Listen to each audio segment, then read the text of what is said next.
So come to sit towards the front of your chair.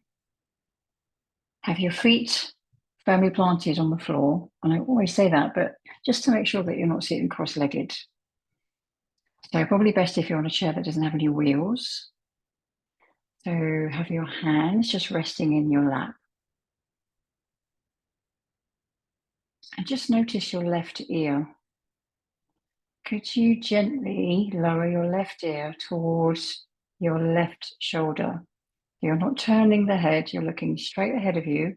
Eyes can be open or closed, and the left ear goes towards your left shoulder. The movement can be as small as a millimeter, and then come back to the middle. So it's not your shoulder that's moving up to your ear, it's your ear that's coming down to your shoulder. Gently again, towards the left shoulder. Don't strain, relax your jaw and your breath.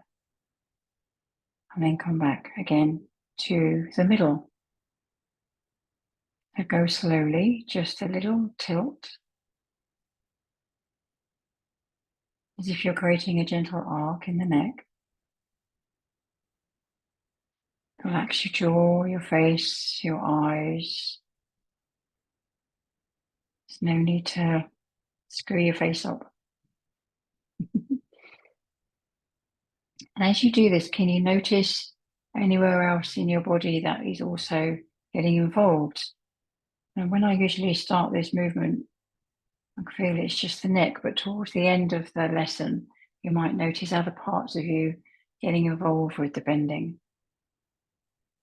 So let's try the other side and see what it feels on the other side. So your right ear going to your right shoulder. So notice what this movement is like in this direction. Does it feel easier, trickier, the same?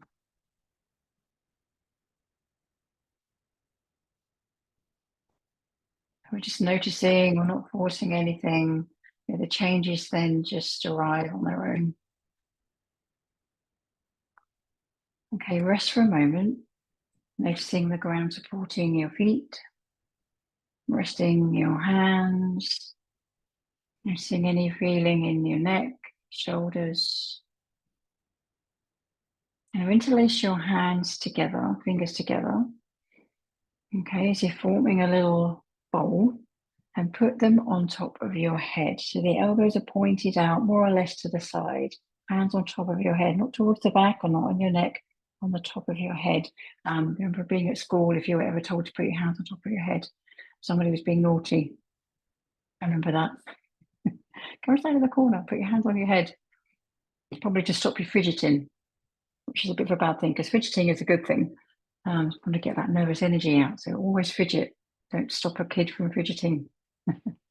Okay, anyway, so hand on top of your head, and now tilt the head to the left.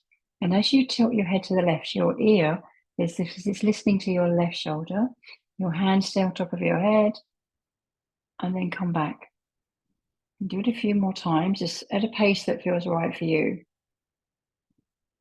So you're not really following a pace that I'm doing. You're following what feels okay for you. So I don't really want to demo all of this stuff. And so just listening, maybe looking away from the screen. Don't forget to breathe. So you get a chance to sense when you go slowly, when you're not looking at the screen, what the rest of you is doing. You feel the bend in your neck, maybe somewhere in the upper back. You might notice a movement in your shoulder blades. You might notice somewhere in your spine moving. Notice if your eyes are open what they're seeing, but if your eyes are closed, can you imagine what direction they're looking in? Is your tongue relaxed? Good, okay, come back to the center. Rest your hands back in your lap. And without your hands being on your head, just tilt your head from left to right a few times, just slowly, letting the ear listen to the shoulder. Left ear to the left shoulder, right ear to the right shoulder. And notice if this movement feels different now, from one side to the other, from where you began. Okay, so now we're going to do something else. So take your right hand, put it on top of your head, just your right hand. So you're not interlacing the hands, just your right hand on top of your head. And your left hand goes underneath your left hip, so your left sit bone area, underneath your left butt cheek, whatever it is you want to call it. So left hand underneath your left hip, so you're sitting on just the hand. Make sure it feels comfortable. Then move it about if it feels uncomfortable. And your right hand is on your head. So let your head, your ear, drop, your left ear go to the left side. And as you do that, lift your left hip off your left hand, but just a little bit. It doesn't come off completely, just a little, and then come back. So the head drops down to the left ear to the left shoulder, and use the fingers of the left to direct the hip upwards. Your left hand, your arm isn't strong enough to actually lift the hip up. You're just using the hand to indicate the direction of the movement. It's as if that left hip wants to listen to what your left ear is listening to. So if your left ear is trying to come down and listen to your shoulder, your left hip wants to find out what's going on, as if they want to meet somewhere in the middle.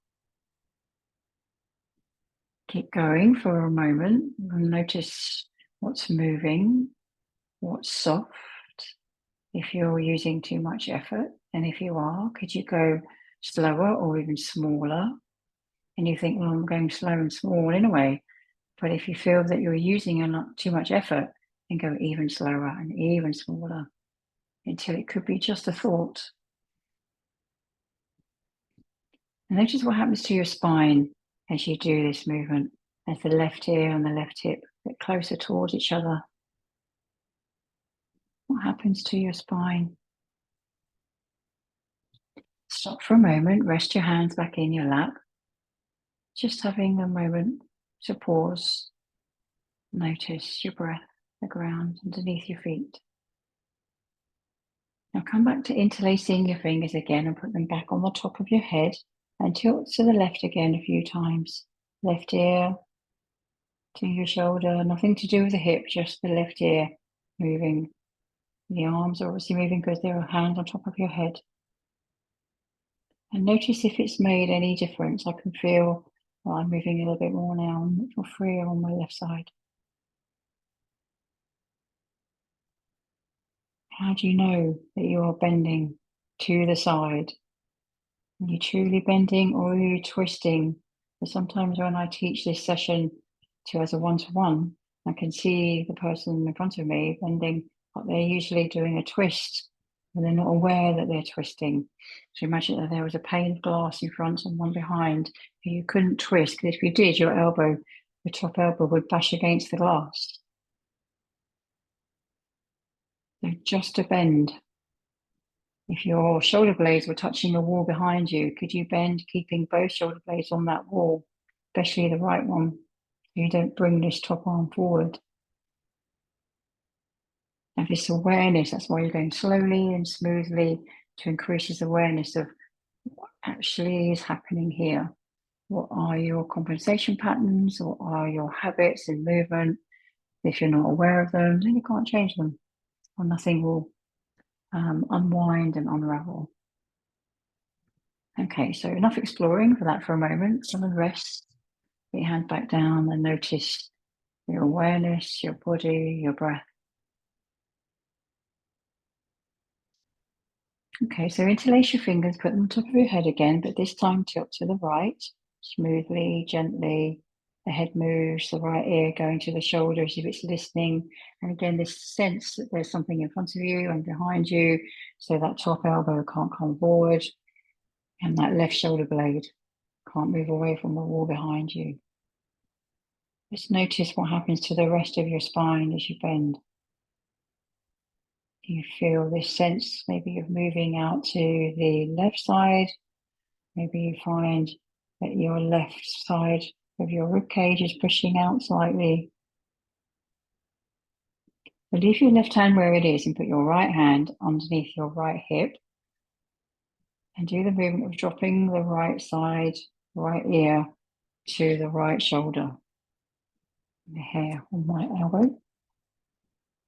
That's it. Slowly, smoothly. You're using the right hand underneath your hip to gently guide the hip up towards your right armpit, as if it wants to listen to what your ear is listening to. What do you notice about your spine again as you do this? Do you feel you're making this C-shaped curve, a bending of your spine? Maybe you notice it this time, maybe you don't. Maybe if you practiced it again another day, your awareness might change. Relax your jaw, soften your breath. Okay, off exploring on the right side for a moment, put your hands back in your lap and rest. Lovely. Notice your breath, how your spine feels, the length of your spine, the space on the right of you, the space on the left of you. Alrighty. And now interlace your fingers together again. That's it. Just notice for a moment, just interlace the hands together and notice which thumb is on top and which middle finger is out. And then change how you interlace them. So the other thumb is on top and the other little finger is showing. Now put them on the top of your head and drop the head to the right and notice how your shoulder blades are moving. And now come back to the middle and then go to the left and notice what your armpit's doing, if it had a light underneath it where it would be shining. That's it. And again, back to the right when you're ready. Relax your face, your tongue, your breath, how your shoulder blade feels. There's one shoulder blade as you move from side to side. There's one shoulder blade going closer to the spine and one shoulder blade moving away from your spine. Come back, rest, let your hands come back down. And just tilt the head, the ear going from one side to the other. Listening to the left side, listening to the right side, right ear to the right shoulder, and left ear to the left shoulder. You feel yourself now more of yourself than what you did when you began? Do you feel that there's more movement or more connection going down your spine? It doesn't have to be a huge thing. You might just notice a tiny millimeter of change. And then come back to the middle. And if you wish, you can come up gently to standing and feel that you could walk around the room if you want to and notice what's different, how you move. When you're walking, if you see more, your eyes are on a different level, you can sense more in your feet or your ribs. Take your time to notice. It's a nice simple lesson that you could just practice a little bit of if you just wanted to do a little bit of moving to the side. Don't have to do the whole lesson. Happy practicing.